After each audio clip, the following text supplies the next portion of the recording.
Magandang gabi sa inyo lahat at kayo po ay nanonood na naman ng programang Wow Very Good nanonood naman kayo ng programang Feel Good with Tato dito sa Wow Very Good Live. Yan ang sinasabi ko eh. Umpisa eh, medyo may kaba pa eh. So sa lahat ng mga aking tagapanood na sumusmaybay dito sa ating programang Feel Good with Tato, ito na naman tayo. At isang oras na naman na magandang talakayan at magandang pag-uusap or magandang mga issues ang ating pag-uusapan ngayong gabi. At katulad ng dati, I would want to first acknowledge some some regular viewers dito sa ating Facebook Live na kung saan ay wala pa. Kasi akala ko meron na pumasok eh. May mga nag-ano eh. Mga nag-like na nag-thumbs up, nag-hearts. Ayun.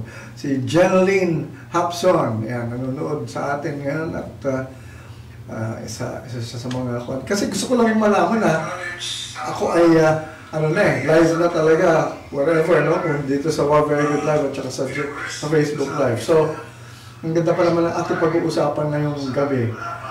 At, okay, so akin na ito. Para lang hinahin natin yung process ko rito. Na-share mo na ito? Hindi pa. Na-share mo. Na-share mo na? Okay. Anyway. So, okay, medyo pasensya na kayo. At hina ko lang yung madaldal kong kasama rito na ako rin pala yun. Alright, so, okay. So, ngayong gabi ay nais kong bigyan ng pansin ang mga nangyayari sa kapaligiran natin, lalo na sa ibayong dagat, no? Ano ba ang tawag na, ano ba ang ibig sabihin, anong ibig ko sabihin? Yung mga kaguluhan, yung mga patayan, yung mga sinasabi nating mga it's parang massacre na nga, no? Pero ito yung mga nangyayaring hindi ka nais-nais na kung saan ay nakikita natin ng mga inosenteng tao na namamatay. Alright? Na mga walang kinalaman sa anumang bagay o sa anumang mga issue na may kinalaman sa gobyerno o sa mga tawag dito, yung mga kinalaman sa mga kapaligiran o whatever. Wala silang kamalay-malay. Ito yung mga masasabi nating napatay, na baril noong kamakailan lang, mga 2 days ago, last Sunday, sa Estados Unidos, no, sa Amerika. At ito yung talagang masasabi nating isang bagay na hindi dapat nangyayari. Bakit ba? Ito yung naranasan na natin. Dito rin sa atin, meron din tayong ganyan sa Sulu. Recently lang, no, yung Sulu bombing. So, ganito ang mga talong sa akin ngayon eh. Bakit daw yung mga taong mababait o yung mabubuti, sila pa yung nagkakaroon ng ganitong experience o nagkakaroon ng ganitong mga sakuna o mga trahedya na kung saan ay sabi nila, ano kinalaman nila? Bata ito, mga wala silang alam sa mga nangyayaring kabulastugan o yung mga, I would say, yung mga hindi ka nais-nais, no? So, wala silang pakialam pa dyan, no? So, inosente. Ganito nga ang nakikita natin sa karamihan, no? So, ang tanong bakit nila nararanasan itong ganitong klaseng trahedya o kung hindi man sila napatay, nasugatan, no? So, ito yung mga bagay na ating pag-uusapan ngayong gabi. Ang title natin is Why do good things happen? Why do bad things happen to bad people? Sorry. Ito na naman tayo. Nagkabaliktad-baliktad naman. Why do bad things happen to good people? Yan. Bakit yung mga bagay na masasama ay nangyayari sa mga taong mabubuti? Wala naman silang kasalanan. Tapos sila yung, nagkakaroon ng ganitong klaseng experience, no? Tragic. Alright, I like to say hi first to Anne Margaret. Hello. and to Kidap Mart, and sino ba ito nasa atin? Si Lucy Fernandez. Tama ba ito? Lazy? O Lucy Fernandez Puensalido. Okay, anyway. Sorry hindi ko babasa ng malayuan eh. Okay, so anyway, so ito ang tanong nga eh. Bakit natin na-experience ngayon itong mga ganitong trahedya, mga ganitong nangyayari, no? Sa Hong Kong ngayon, nagkakagulo-gulo sila ngayon. Nagkakaroon ng mga rally, protests. So, ano ba? Nagkakagulo na ba talaga ang mundo natin? Samantalang wala naman tayo talaga dapat ikabahala dahil wala naman tayong ginagawang I would say na hindi maganda, no? So bakit natin nakikita ito na o naranasan? Anyway, so ang tanong dyan is, why do bad things happen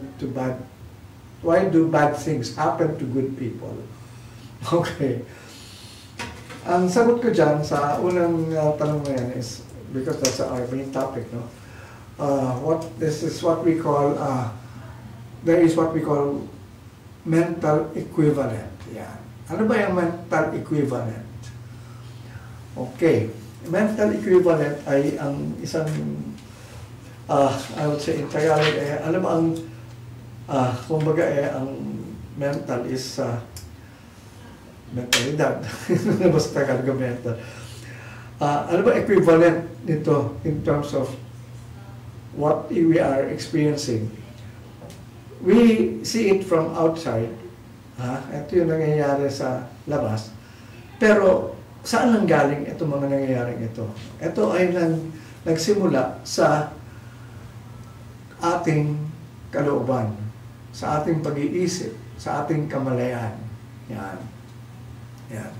So, yan ang tinatawag natin mental equivalent. May mental equivalent ang mga bagay na nakikita natin. So for example, yung violence na pag-uusapan ngayon, no? Napapanood natin sa mga TV programs. Ano ang ibig sabihin niyan? Ano ang pulot dulo niyan? Bakit nandiyan yan? Bakit may mga taong na-attract nila itong klaseng trahedya? Okay. Ano ang ibig sabihin niyan? Again, sasabihin nyo, inosente itong mga taong ito, mababait, walang kinalaman, hindi sila galit, hindi sila wala silang dalang armas din para lumaban, wala. Nagsha-shopping lang nga sila. So, ang tanong is, why did they attract this kind of a tragedy? Okay. We don't know exactly why they attracted it. No, I cannot really conclude anything here. But based on sa mga nagawa kong mga research on these matters, no, the first thing that we have learned is that we don't die unless we want to die. Okay. Ano yung ibig sabihin nun? Nobody dies unless you want to die. Sino pa naman ang gusto mamatay? Meron bang mga nagtangkang magpakamatay na yung kasama nila, yung mga napasama doon sa trahedya na yun? Did they really want to die? Sabi natin, mukhang they were full of life and hope and everything, no? Tapos biglang sila yung nabiktima. O yung mga taong sumakay dun sa ferry sa Iloilo at nalunod, no? So, ang tanong dyan is, bakit sila namatay? Nobody dies unless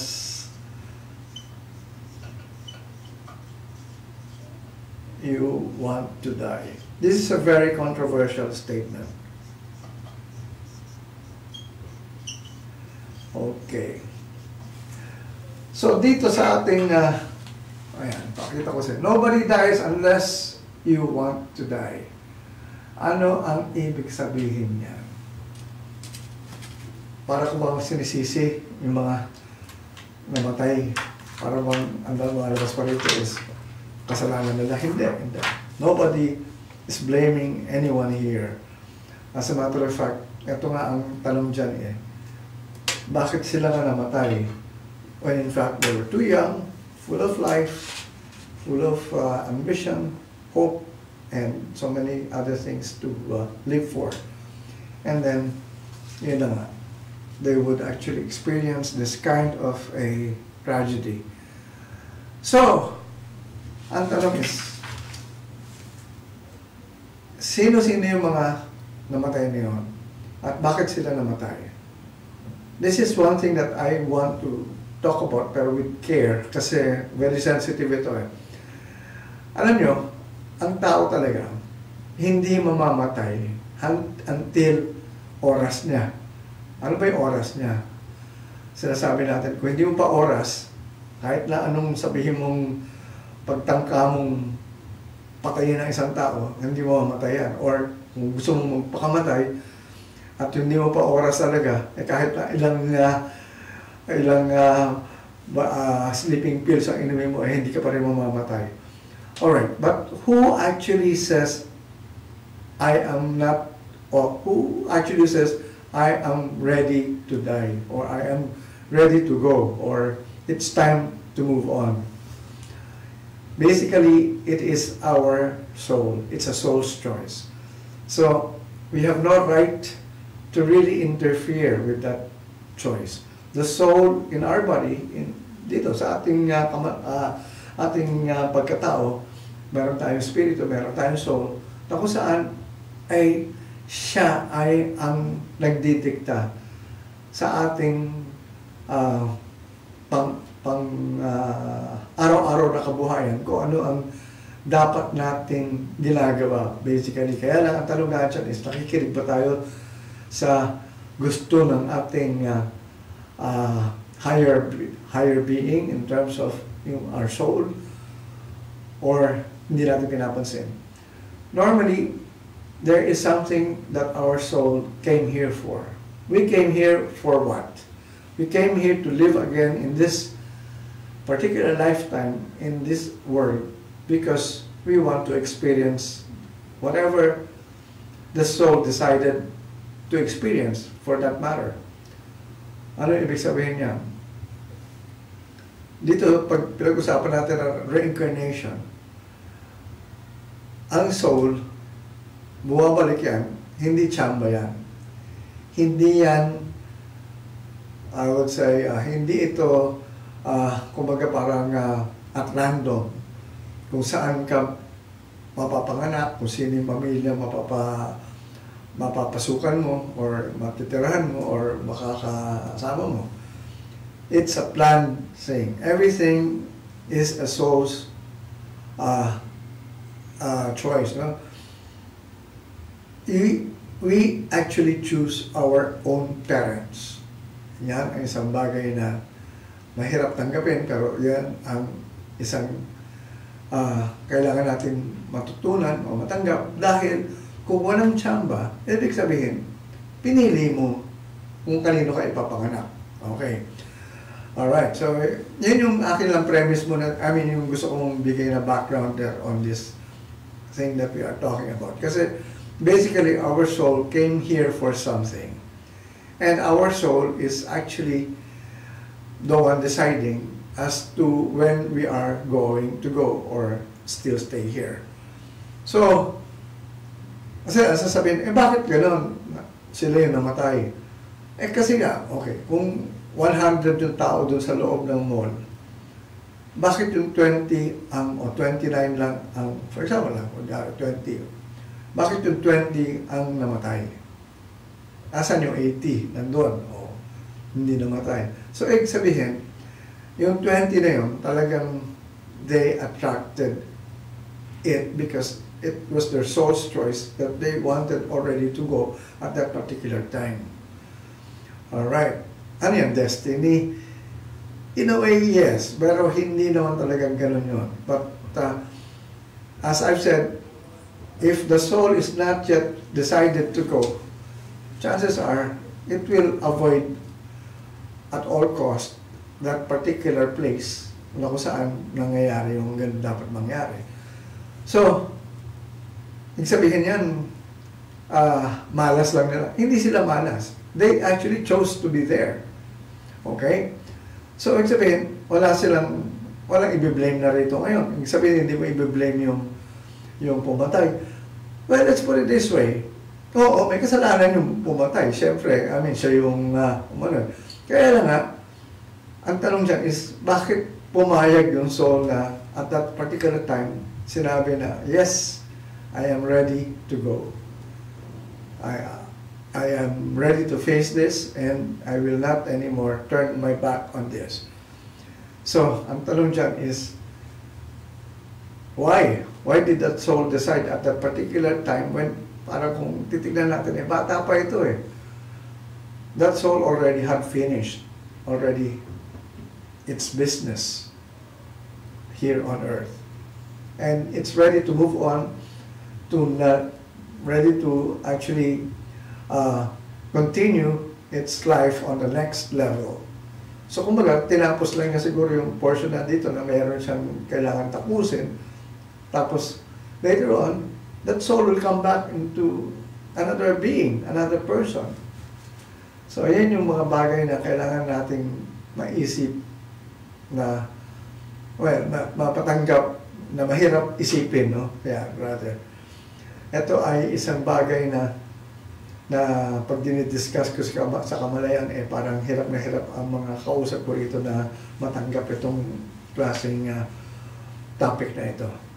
But as I've said, that's why we shouldn't be afraid that, yung pagdating ng panahon na kailangan tayo mamatay, we should be able to face death in terms of welcoming it, buong puso na ready tayo, as what we have seen with other people that we have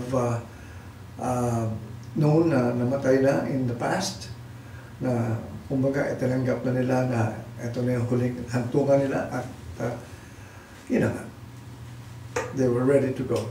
Okay, so yun yung isang bagay na gusto kong nabigyan mo na ng pansin. Nobody dies unless you want to die. But ang tanong dyan is, okay, so hindi na natin pag-usapan yung mga namatay, yung mga nasaktan, yung mga tawag dito, yung natamaan ng bala, okay, yung mga na-apektuhan ng violence na yon.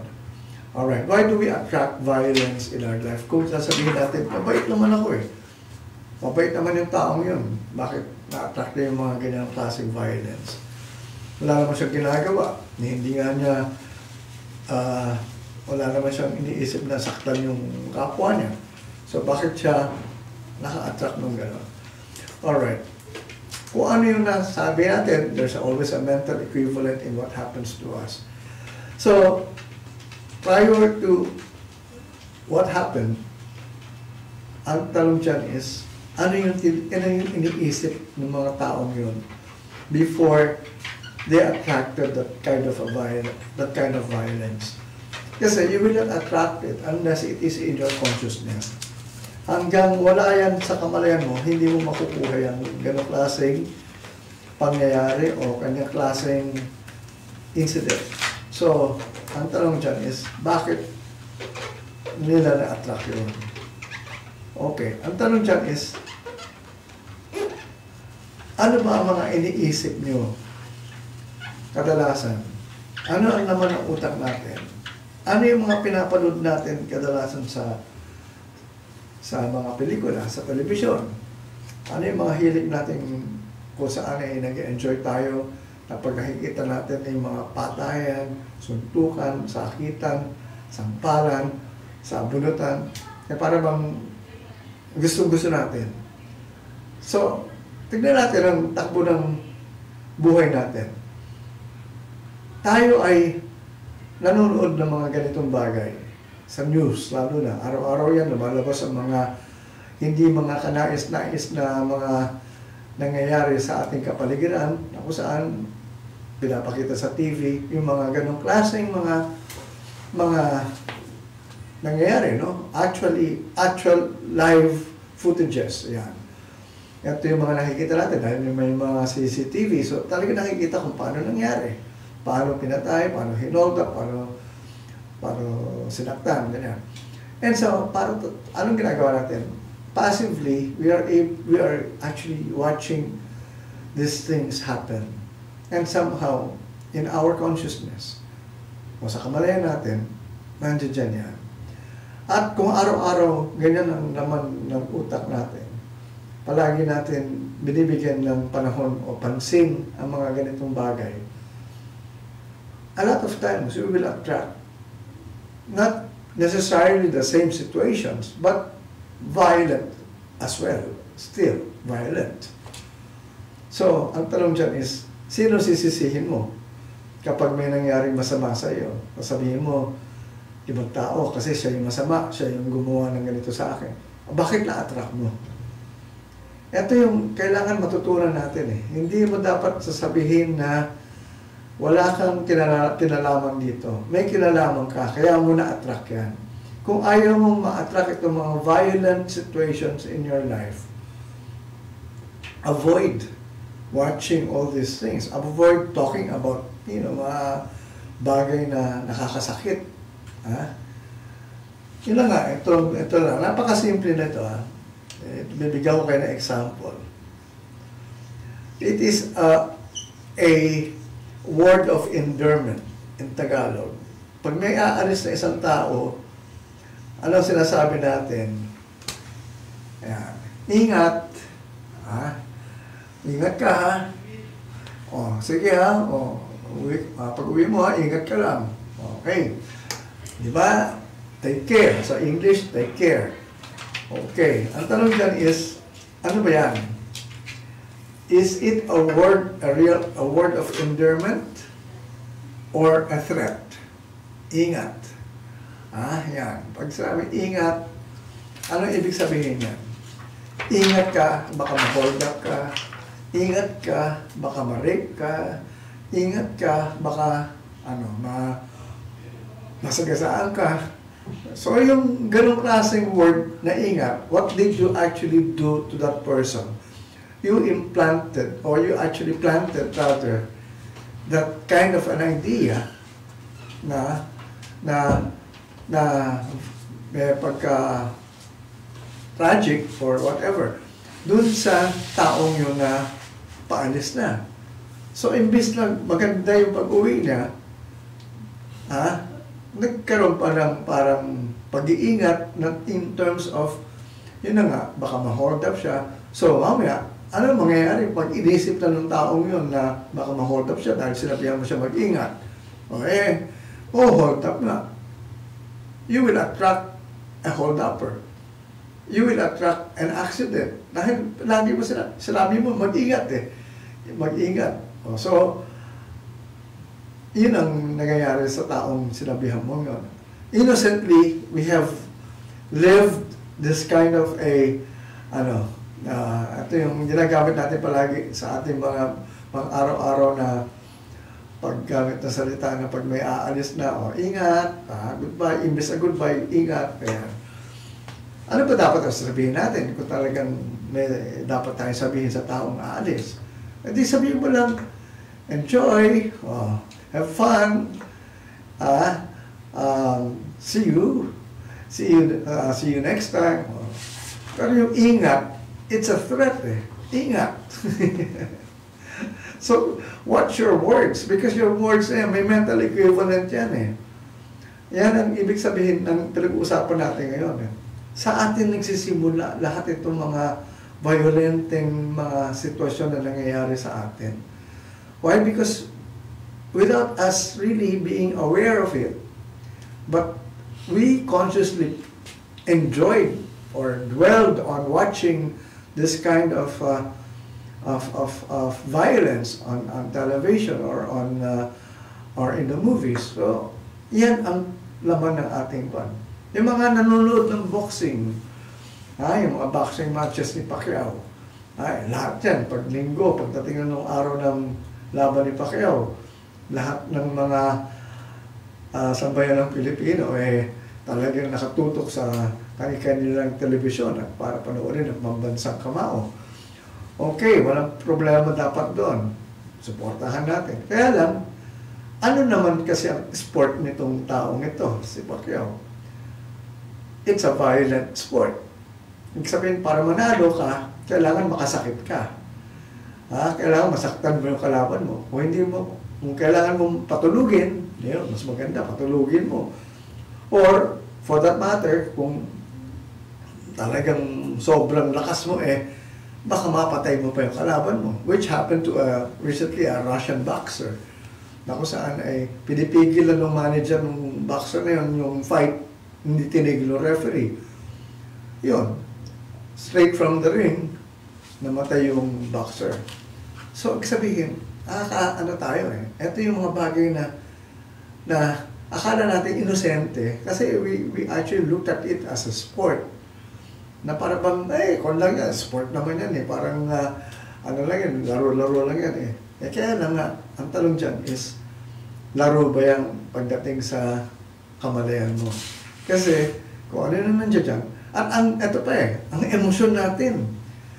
Feel natin Lalo na pag tinatamaan na ni Pacquiao yung kalaban, sige, isa pa, upa ka mo yan. Ayan. Talagang, parang tayo yung sumusuntok So, ano ibig sabihin nun? Tayo rin violente. Tapos nagsasabi tayo na, bakit ganito lang mundo natin, napaka-violente? Saan magaling yan? Hindi sa atin. Tapos isisihin natin ng gobyerno. Sasabihin natin, bakit? Yung gobyerno walang ginagawa, puro hinahayaan lang itong mga patayin na ito mangyari. Actually, sa totoo lang, tayo ang may nagagawan din itong mga nangyayari ngayon na hindi karapat-dapat. So, this is something that we really have to look into. Kaya natanong why do bad things happen to good people? Basically, because tayo rin ang gumagawa ng mga bagay na hindi natin dapat ginagawa na akala natin inosente. I mean, okay lang na walang katuturan ito. Pero if you really look at the quality of a person, of a person's life, tingnan mo yung kamalayan niya o yung pag-iisip niya, doon mo makikita ang nangyayari talaga sa buhay niya. O doon na lang sa mga kwentuhan na, ano yung pinagkikwentuhan natin kadalasan? Hindi ba, hilig natin, pag meron tayo nakitang banggaan ano tawag ito? Una-una, marami sa atin, usisero. Pag may nakita nagbanggaan, talagang pupuntahan pa natin. Gusto natin makita kung gaano karaming tao ang nasaktan o ano. Buti sana kung tutulong tayo hindi ang gusto natin makita laki ng banggaan doon ano kaya, may buhay pa kaya o may patay pa doon. So ganyan ang tanong So ang tanong nga is, ano ang dapat natin ginagawa pag ganyan mga may nangyayari? Okay, hindi ko ba sinasabi huwag mo napansinin, no? Kasi kung dapat tumulong ka. Hindi yung pagdating mo dun sa lugar na yun, okay, wala na kunyari yung mga na-aksidente, nadala na sa ospital. Eto ka naman ngayon, tinitignan mo yung buong kotse. Wow, so, ang laki talaga nung sira nito. Siguro, lakas talaga naman. Feel mo pa ngayon yung nagbanggaan na hindi ka naman kasama ron. Pero nakikusyoso ka lang. Mamaya, candidate ka na for another accident. O yung mga taong, eto na lang sasabihin natin, malas no. Ang malas ko naman, nabangga ako nitong isang truck na ito tawa sinisi mo yung truck, nagbanggaan kayo. Kayong dalawa, pareho iniisip nyo, kaya kayo nagka-atrakan. Kaya yung driver ng truck at ikaw, talagang at certain road, doon kayo magkikita at magkakasalpukan. Kung sino may kasalanan nun, again, na-attract mo, so, talagang, kailangan, maano mo yan, malaman mo na, ikaw rin may kasalanan. Sabi mo, hindi, may right of way, ako nasa right of way, siya yung wala Okay, ang tanong nga tatanungin ko ulit sa'yo, bakit mo na-attract yung aksidenteng yan? Okay, nasa tama ka nga, pero bakit mo na-attract? Ang dami-dami ibang kotse na pwedeng tamaan niya o banggain niya. Bakit ikaw ang nakabangga? dahil nag-match yung dalawang mental state ninyong dalawa na kung saan ay siguro galit na galit kayo sa mga bagay na nangyayari sa buhay, personal lives nyo. Eto na, dalawang taong medyo may init ang ulo, yun. You attracted each other. Ito ang hindi alam ng karamihan. Akala nila, aksidente. Walang aksidente. Hindi totoo may aksidente. There are no accidents in the universe, sabi nga. So, ang importante maisip natin is tayo ay may kasalanan din sa mga bagay na nangyayari sa atin. So, kung saan ay akala natin ay malas tayo, tanongin mo sarili mo, bakit mo bakit mo na-attract yan? Bakit mo na-experience yan? Kagaya ako, pag may nangyayari sa akin na hindi maganda, ang tanong ko palagi is, bakit? Saan ko na naman kaya, ano naman ang iniisip ko o ano naman ang ginawa ko, bakit ko na-attract itong sitwasyon na ito? And true enough, I could recall already where it came from. So wala tayong sisisihin. Tayo ang gumagawa nitong lahat nito. Ngayon gusto mo talaga maging peaceful ang mundo mo. Kagaya nga itong kantang, kinakanta natin, ang hilig natin kantahin ito dahil ang ganda-ganda ng kanta na ito, Let there be peace on earth. Hindi pa ang opening line yan is, Let there be peace on earth and let it begin with me. Ano ibig sabihin yan? When you say, let there be peace on earth, ibig sabihin yan, there is no peace on earth. That's why you want to have peace on earth. Kaya sabi mo, let there be peace on earth. Because there is no peace. And let it begin with me. At wala rin ang peace sa kalooban ko. Walang peace sa aking kalooban. Kaya sasabi, let it begin with me. Kasi, wala. Okay. So, if I would rephrase it, if I would actually sing it again, the way I would want to sing it na tama, ano ang opening line ko dapat? Now, there is peace on earth, and it has begun with me. Di ba? Now, there is peace on earth, and it has begun with me. Ibig sabihin, ngayon, na-experience na natin ang kapayapaan. We claim it. We have to claim it now. There's no other time except now. And it has started with me. Okay? Dapat ganun hindi. Ang kata is, let there be peace on earth and let it begin with me. So, sabihin, wala pa. So, sasabihin ng interpretasyon lang yan. Hindi Actually, ganun na nga ang nangyayari. You accept the fact that there is no peace. And in fact, we always should claim that it is peaceful in everything that where we go to or everything that we are experiencing or whatever we're doing. We have to claim that we have peace in all situations. So, kung walang peace, anong opposite ng peace? Turmoil or trouble or violence or whatever. So, yun ang makukuha mo. So, ako talaga, I start my day really by meditating. When I meditate in the morning, I really calm myself in terms of having peace. Talaga kung saan ay wala ang problema. Erase lahat ng mga iniisip ko negative. Yung mga gulo ng mundo. Wala yan. Wala sa aking kamalayan yan. So, I have peace. So, I move around. I have no fear. Why? Because there's nothing to be afraid of. And taong may takot dahil alam niyang magulo ang mundo sa labas. Takot ka ngayon. And so, if you actually have that fear, the more you will attract the problems that you are actually afraid of, or the violence that you are actually trying to avoid. But then again, since it's in your mind, makikita mong mangyayari. Nakukuha ba ninyo? I mean, I want some reaction from people who are actually able to listen to me, or who watching me right now. I'd like to say hi to Lance Edward. Hello. And eto, marami na tayo dito sa ano. Agu Gidotti is watching. Nelen Herrera, hello. Mona Spiritu. Romel Del Mundo, Professor Del Mundo is watching. Julius. Yeah, tama, Julius.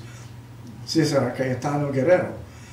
Bong Santos and SJ Ben. Bernadette Perez.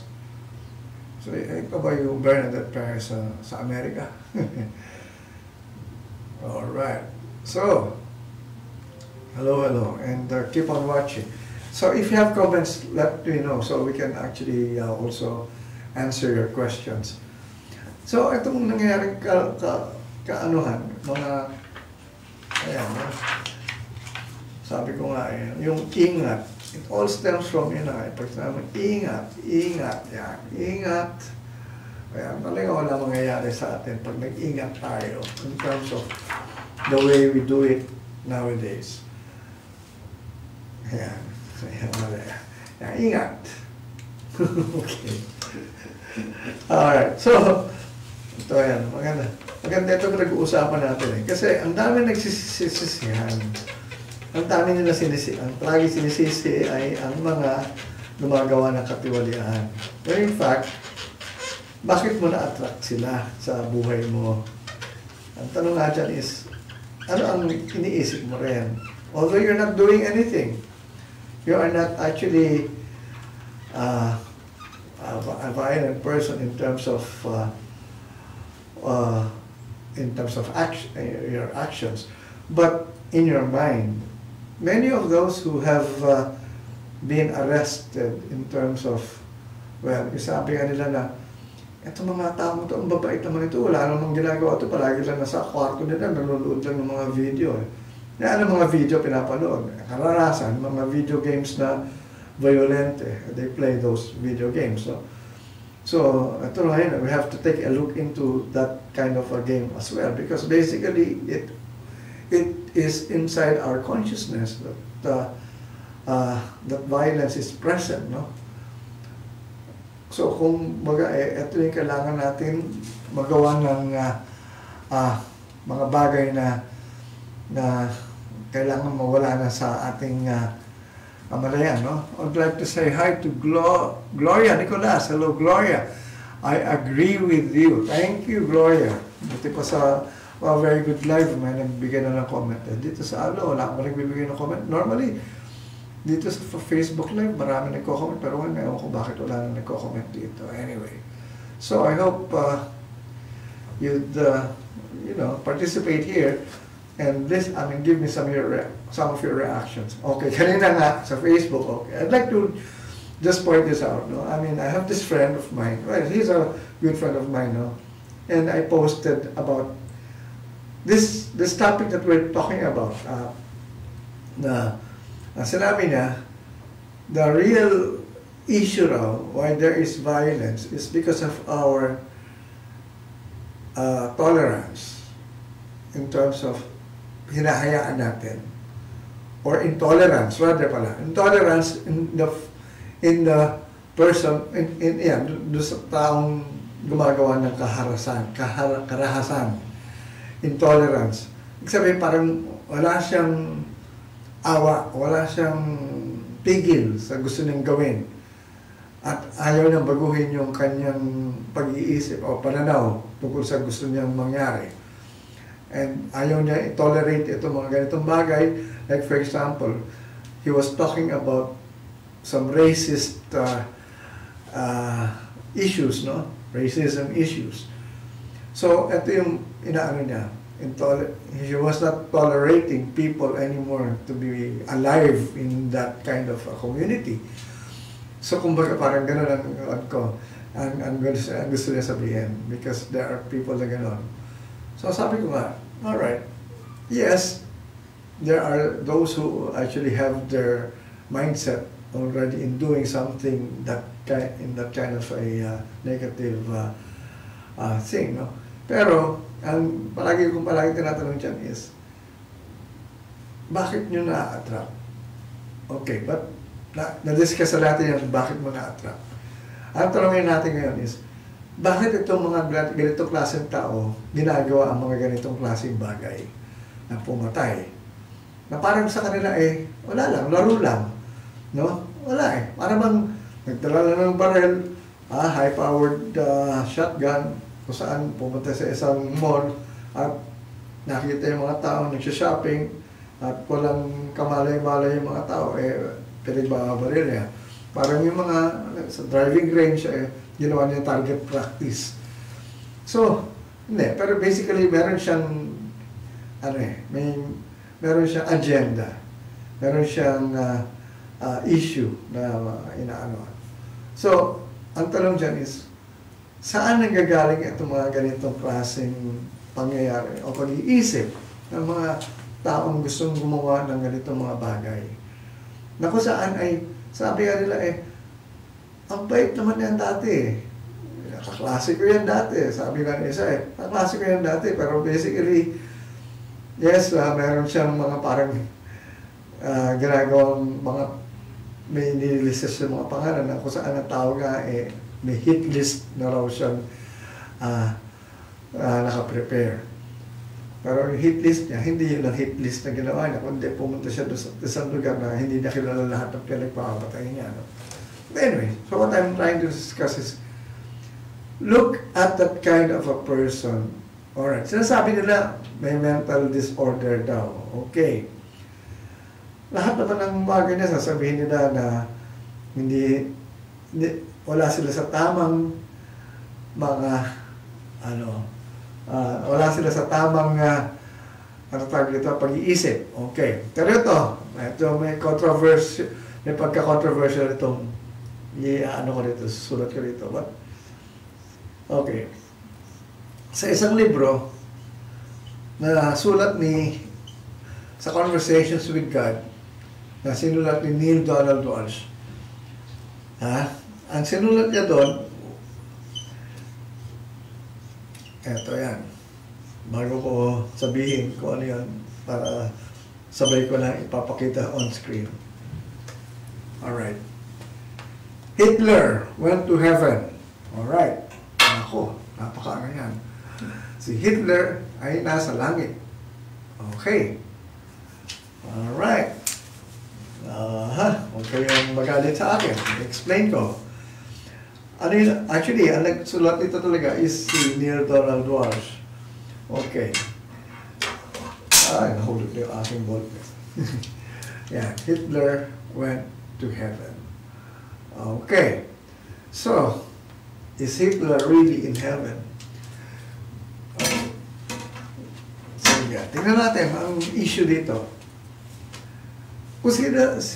Kung talagang kilala niyo si Hitler, noong nag-uumpisa si Hitler, sino ba siya? He was just a he was just a soldier. He wanted to do something, but basically, he was just a plain official in the military. Pero ano ang ginawa niya? Sino ang nag-isip na gawin itong sinasabi nila na the supreme race will be the German race. No? I just forget exactly the words. Sino ba ang nag-isip noon na ang German race ang magiging supreme race in the world? Mga Germans. Sila. As a matter of fact, si Hitler was not a German. He was an Austrian. Yun ang race, yun ang nationality niya talaga. Alright. So, ang daming tao, ang daming Germans, so nag-isip na sila yung gusto nilang maging number one. Sila yung supreme race. Tapos, galit sila sa mga Hudyo. Gusto nilang ipalaya sa mga Hudyo o from Germany, gusto nilang paalisin, no? From their country. Okay. Yun ang nangyayari noon. Yan ang sentiment of the people. Hindi si Hitler ang nag-isip. Kaya lang, si Hitler magaling gumawa ng strategy. Pumunta siya sa unahan at sinabi niya, sige, gusto niya yan? O, sige, sama-sama tayo rito. So, parang lumabas, naging leader siya nung movement na yun na kung saan yung German supremacy mangyari at paalisin nga yung mga Hudyo. Na kung saan, nanguna na si Hitler. So, eto mga tao na ito, nakita nila, biglang may sumulpot na leader, sinuportahan nila si Hitler. Oh, eto ngayon. Bakit pa si Hitler ang pumunta sa langit? Dapat lahat ng mga sumuporta rin, I mean, kung talaga sasabihin niyo masamang tao si Hitler na dapat sa impyerno siya pumunta, dapat lahat ng mga nagsuporta sa kanya, dapat yan din, no? Kung saan. But during that time, it was the most accepted thing na gagawin nila. Na, okay, anong ibig sabihin na accepted? Kasi it was a popular thing. And milyon ang nag-isip na we want the Germans, we want our own race to be the supreme race in the world, and we want the Jews to be eradicated from either our land or from this world. So, andun yung nagkaroon na ng massacre. And that was a result of that kind of thinking, no? So, what happened there? All right. Okay, I'd like to say first I'd like to say, or I'd like to read here in Facebook Live a comment from Agu Gidoti. Live a life filled with positive virtues or grace and say no to vice. Okay, that's very true. Maganda. Tama ka, Agu. Thank you for that. All right, so we really have to be positive. But during that time, Hitler was also positive. They were all positive in terms of being the supreme race. In the same way that we want the Filipinos also to be, kumbaga, tindig Pilipino, angat Pilipino, angat Pilipinas. Ayan, gusto natin iangat ang ating bansa rin.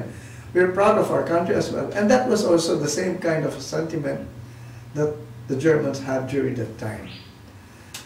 Alright, ang tanong nga dyan is, mali ba yung ginawa nila? During that time, tama silang lahat kasi majority of them wanted it.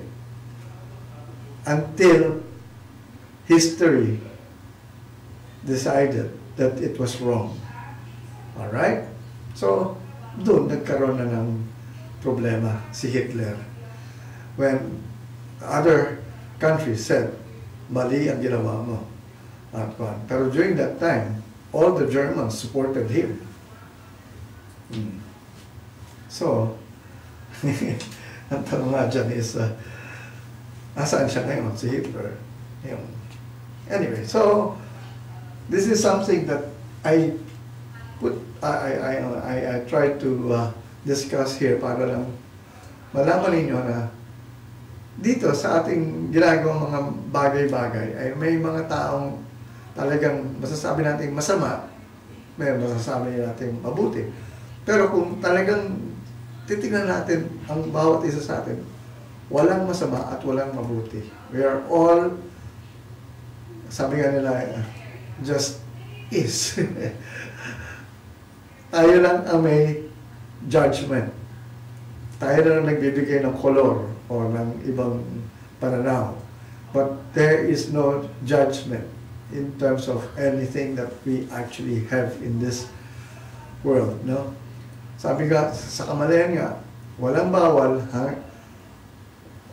Pwede mong gawin kahit ano, basta hindi ka lang nakakasakit.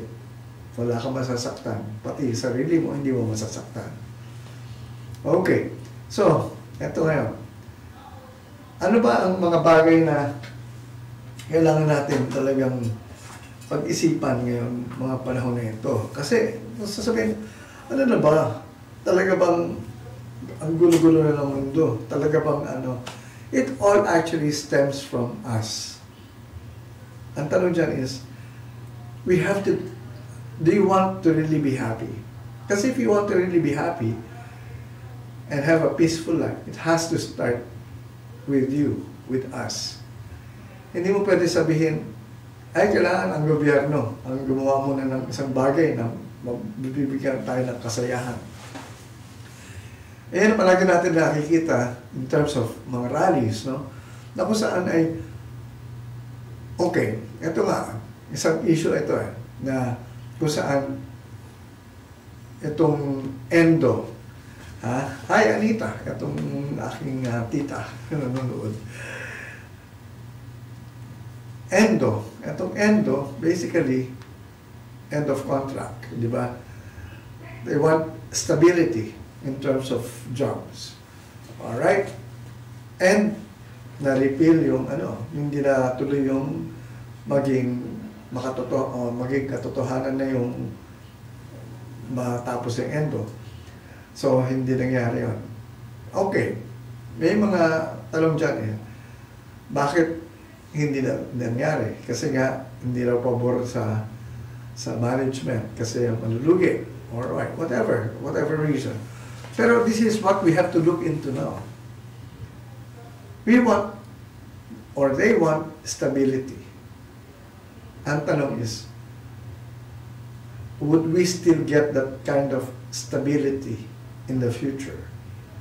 When the time comes na, ito ang magiging scenario na our children now, 20 years from now, pag nag-graduate itong mga anak natin, wala na silang trabaho. Okay? So, walang endo. Kasi wala nang trabaho So, walang kontrata, walang job talaga. And that is the reality we are facing now. Ano ibig sabihin na wala nang trabaho? Everything 20 years from now will be computerized. Robots will take over. Artificial intelligence, that's the reality. Yan ang isang bagay na kailangan natin bigyan ng tuon. Kasi, what is education for now? Kung wala nang trabaho pala itong mga wala na pala pupunta itong mga bata na nag-aaral ngayon. Yan ang ating kailangan pag-usapan at this point in time. So, ito yung talagang masasabi nating senaryo na hindi talaga kailangan patagalin pa in terms of yung pag-uusap. Kasi ang pinag-uusapan ngayon, endo. Yan. Pinag-uusapan ngayon yung trabaho. Ang pag-usapan na natin ngayon is really the reality in terms of what our students will be facing when they actually get out from school. Wala na trabaho. Buti nga ngayon, may trabaho pa Hindi lang masaya ang mga tao dahil maliit ang sweldo. Or natatanggal sila. Ang realidad na mangyayari is, wala nang trabaho. So, anong gagawin mo ngayon? Anong gagawin natin dito sa mga milyon ng mga kabataan na pagkatapos mag-aral, walang gagawin, walang magagawa. So, ang tanong is, saan papunta itong mga ito? Yan ang palagi kong pinag-uusapan na rin in a way dito. Because this is where we have now to really make decisions na talagang kung saan ay babaguhin na natin ang educational system. Kasi the educational system is not anymore relevant for this day and age, for this itong panahon na ito. So, ang tanong dyan, anong klaseng edukasyon ang kailangan natin ituro? Of course, it's important to teach our children how to read, how to write, how to count, and how to think. At yung 4 or 5 C's yata yun. I forgot lang. I don't know if I brought my código. I have to. I hope I don't know. And the 4 C's are what? Collaboration. Learn to collaborate. Learn how to cooperate. Ano pa? Ano ba yung 4 C's na? Ayun pala yan. Kasi yun yung importante na ngayon ng sayang, hindi ko nadala yung isang point ko yan. Anyway, I hope it's here. No? But, I used to talk about that, pero alright, anyway. So, in another, siguro, in another program, that's when we will be discussing that. So, ang tanong dyan is, yan ang mga dapat na tinuturo na natin. And, yun na, sa akin, pinaka-importante ituro ay yung kamalayan. What is kamalayan all about? Kasi gusto natin ibalik itong good values and right conduct. Good manners and right conduct rather. Or values education. Wala namang mali doon. Tama naman yun.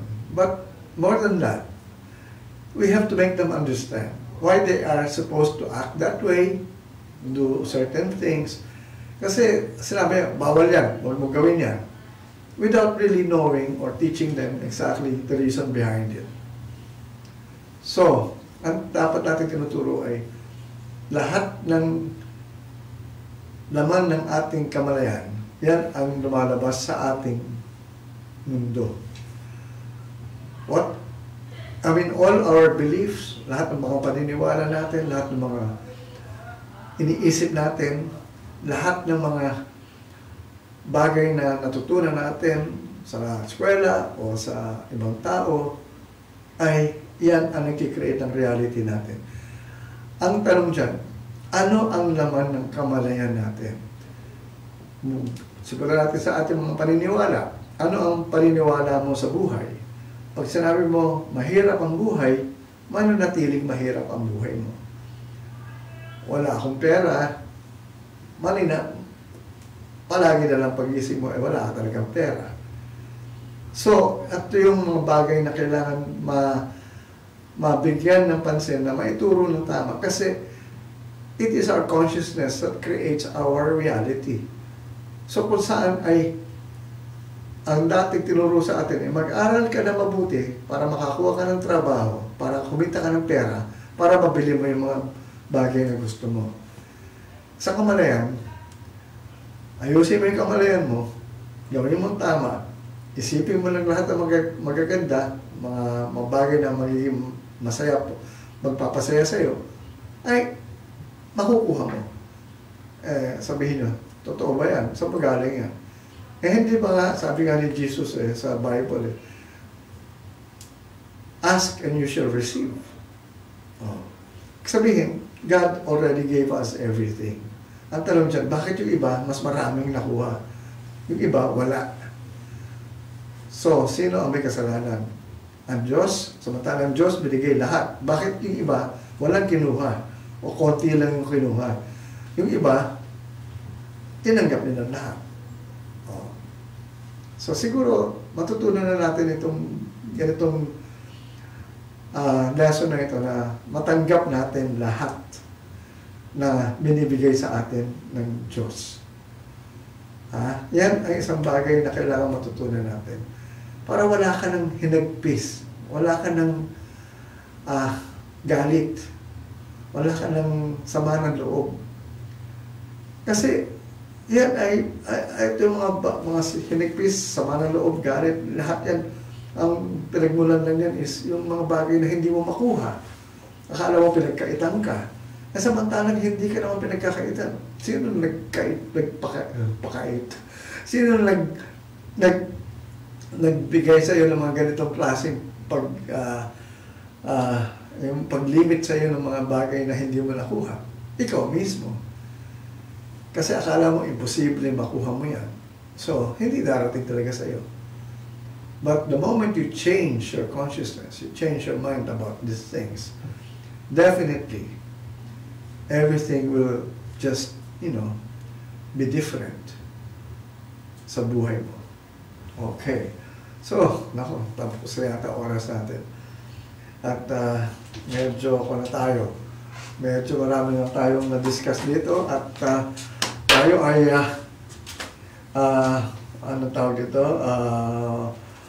magpapasalamat na sa mga taong nanood sa atin sa Wow Very Good Life, kay Lance Edward at kay Gloria Nicolas and si Lacy ba o Lucy? O Larcy. Hindi ko kasi makita masyado. Layo ako. Larcy. Alright. So, okay. And I'd like to say hi also to si Alona Diaz. Concepcion de Diaz is watching. Algo Gidote, thank you for commenting as well. Tess Naive, hello. Nelen Herrera, Bon Espiritu, Romel del Mundo, Julius Cesar Cayetano Guerrero, Bon Santos, SJ Ben, Benedette Perez, Anne Margaret, Kidet Miart, J. Meline Hapson. I'd like to say hi also to some people who have been supporting us and watching us here. Sila Rhoda Ann Guzman. Thank you for everything. And also, I'd like to say thank you to my alalay here, to my good friend here, Richard Sangüesa. Yeah. Richard, pakita ka naman sa TV. Okay na. Ayaw magpakita eh. Para maraming ma-inlove sa kanya. So, with that, I'd like to say hi. Thank you. Thank you for watching our episode for today. I know many of you got shocked with some of my topics, some of the things I discussed, but you know, have an open mind, just let go, and just feel free to accept what you want to accept and disregard what you feel is not really worth receiving or learning. So with that, I'd like to say thank you for watching again. At feel good always. Ito yung importante. Kaya nga ang title ng program natin, Feel Good with Tato. And of course, magandang kamalayan sa inyong lahat.